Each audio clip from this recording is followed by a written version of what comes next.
നോക്കുന്നുണ്ടോ? അവരെ പിടിച്ച് സമരത്തിലിടുവല്ല സാറേ വേണ്ടത്. ഇങ്ങനെയുള്ള കാര്യങ്ങളാണ് വേണ്ടത്. അവർക്ക് രാപ്പകൽ സമരം നടക്കുമ്പോൾ ഇങ്ങനെയുള്ള കാര്യങ്ങൾ കണ്ടുപിടിച്ച് നിങ്ങളടുത്ത് റിപ്പോർട്ട് ചെയ്യാനുള്ള സംവിധാനം നിങ്ങൾ അതിന് വേറെ സംവിധാനം ഉണ്ടാക്കണമായിരുന്നു. ഒരാൾ മരണപ്പെട്ട് വീഴുമ്പോഴാണോ നിങ്ങൾ അറിയുന്നത്? ഫസ്റ്റ് ഡേയിൽ തന്നെ ഒറ്റ ദിവസം ഒരു ആക്സിഡന്റ് പറ്റി മരിക്കുകയാണെങ്കിൽ ഞങ്ങൾക്ക് മനസ്സിലാകും നിങ്ങൾ അറിഞ്ഞില്ല, നിങ്ങളെ അറിയിച്ചില്ല, ശരി സമ്മതിച്ചു. പക്ഷെ ഇത് അങ്ങനെയല്ല, ഒരു രോഗം വന്നതാ. ഒരു രോഗം വന്ന് പിറ്റേ ദിവസം മരിച്ചു വീടുകയല്ല ചെയ്തത്. ദീർഘകാലമായിട്ട് ആ സംഭവം ഉണ്ട്. എന്നിട്ട് നിങ്ങൾ തിരിച്ചറിയുന്നില്ല. നിങ്ങൾ എല്ലാവരും, നിങ്ങൾ സ്റ്റാഫുകൾ, നിങ്ങൾക്ക് ഉദ്യോഗസ്ഥർ ഇവിടെ തന്നെ ഇരിക്കുന്നു എന്ന് പറഞ്ഞാലോ നിങ്ങൾ മോണിറ്റർ ചെയ്യണ്ടേ?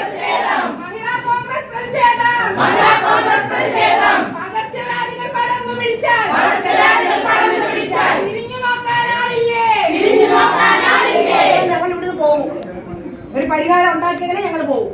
ക്ലോറിനേഷൻ കുറവുള്ള ഭാഗങ്ങളിൽ അത് ചെയ്യാനുള്ള നടപടിയും ഇന്നലെ അവധി ദിവസമായിട്ട് കൂടി നമ്മുടെ വകുപ്പിന്റെ മേൽനോട്ടത്തിൽ അവിടെ ചെയ്തു വരുന്നുണ്ട്. അതുകൂടാതെ ഇനി സമൂഹത്തിൽ എന്തെങ്കിലും ഒളിഞ്ഞു കിടക്കുന്ന കേസുകൾ ഉണ്ടോ എന്ന് കണ്ടെത്തുന്നതിനായിട്ട് നാളെ ജില്ലാ ആശുപത്രിയുടെ ആഭിമുഖ്യത്തില് ജില്ലാ ആശുപത്രിയുടെ ഫിസിഷ്യന്റെ മേൽനോട്ടത്തിൽ നമ്മുടെ ഒരു പ്രാദേശിക മെഡിക്കൽ ക്യാമ്പും അവിടെ സംഘടിപ്പിക്കുന്നുണ്ട്.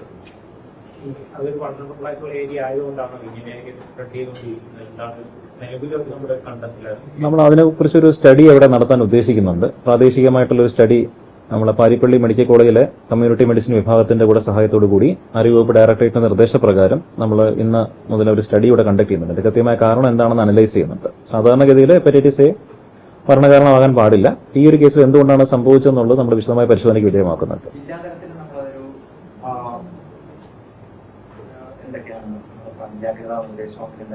ജില്ലാതലത്തിൽ നമ്മൾ പൊതുവെ ആരോഗ്യ ജാഗ്രതാ കലണ്ടർ ജനുവരി മാസം മുതൽ തന്നെ നമ്മൾ ഒരു ടൈം ടേബിൾ തയ്യാറാക്കി എല്ലാ പഞ്ചായത്തുകളും നടപ്പിലാക്കുന്നുണ്ട്, കോർപ്പറേഷൻ ഉൾപ്പെടെ. അപ്പൊ അത് തൃക്കുൾവട്ടത്തിൽ നടപ്പിലാക്കിയിട്ടുണ്ട്.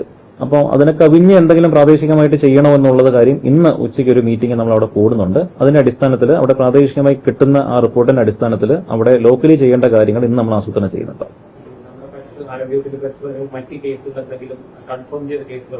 കൺഫേം ചെയ്ത് പക്ഷേ സംശയാസ്പദമായിട്ടുള്ള 2 കേസ് കൂടി നമ്മൾ കണ്ടെത്തിയിട്ടുണ്ട്. അത് പക്ഷേ തീവ്രമല്ല. അത് നമുക്ക് ഓൾറെഡി തന്നെ മരുന്ന് കൊടുത്ത് ഭേദമാക്കാൻ തരത്തിലുള്ള കേസുകൾ കണ്ടെത്തിയിട്ടുണ്ട്. അതെ, ഇത് തീവ്രമല്ല, അല്ലാതെ മഞ്ഞപ്പിത്തം 2 പേർക്ക് സംശയാസ്പദമായിട്ട് കണ്ടെത്തിയിട്ടുണ്ട്. അതെ, ഇനി മറ്റ് ഇപ്പൊ ഈ നമ്മുടെ നാട്ടുവൈദ്യം കഴിക്കുന്ന കുറച്ച് ആളുകൾ ഉണ്ടോ നമുക്ക് സംശയമുണ്ട്. അപ്പൊ അത് പലരും ഒരു സോഴ്സ് വെളിപ്പെടുത്തുന്നില്ല. അപ്പൊ നമ്മൾ അത് ഒന്ന് പരിശോധിച്ചിട്ട് എവിടെ നിന്നാണ് ഈ നാട്ടിൽ ഇത് ഈ ലോക്കൽ ലാബുകളിലൊക്കെ ചെന്ന് ഇവര് മഞ്ഞപ്പിത്തം പരിശോധിക്കാൻ ആവശ്യപ്പെടും. അപ്പൊ ബില്ലുറൂബിൻ കൂടുതലാണെന്ന് കാണുമ്പോഴത്തേക്കും ഹെപ്പറ്റൈറ്റിസ് എ ആണോ ബി ആണോ സി ആണോ എന്ന് ആധികാരികമായിട്ട് തിട്ടപ്പെടുത്താതെ നാട്ടുവൈദ്യം പച്ചമരുന്ന് കഴിക്കുന്ന ഒരു സാഹചര്യമുണ്ട്. അതുണ്ട് എന്നുള്ള സംശയമുണ്ട്. അത് നമ്മളൊന്ന് പരിശോധിക്കണം. പ്രാദേശികമായിട്ട് ആളുകൾ സഹകരിക്കുന്നുണ്ട്. അതുകൊണ്ട് തന്നെയാണ് നാളെ ഒരു മെഡിക്കൽ ക്യാമ്പ് നമ്മൾ അവിടെ വെച്ചിരിക്കുന്നത്. പഞ്ചായത്ത് നമ്മളോട് പൂർണ്ണമായിട്ടും സഹകരണത്തിലാണ്. നിലവിലെ നമുക്ക് ജില്ലയിൽ 2 മാസം മുമ്പ് വരെ കിളികല്ലൂർ മേഖലയിലും നമ്മുടെ കൊറ്റങ്കര ഗ്രാമപഞ്ചായത്ത് ഏരിയ TKM കോളേജ് വരുന്ന കേന്ദ്രങ്ങളിൽ കുറച്ച് കേസ് ഉണ്ടായിരുന്നു. പക്ഷെ അതെല്ലാം ഇപ്പോൾ നിയന്ത്രണ വിധേയമാണ്. ഇപ്പോൾ ഒറ്റപ്പറ്റയായിട്ട് മാത്രമേ നമുക്ക് കേസുകൾ വരുന്നുള്ളൂ. ഡെത്ത് നമുക്ക് ആദ്യമായിട്ടാണ് ഈ വർഷം വരുന്നത്. ഇവർ doctor Srihari AR, deputy DMO.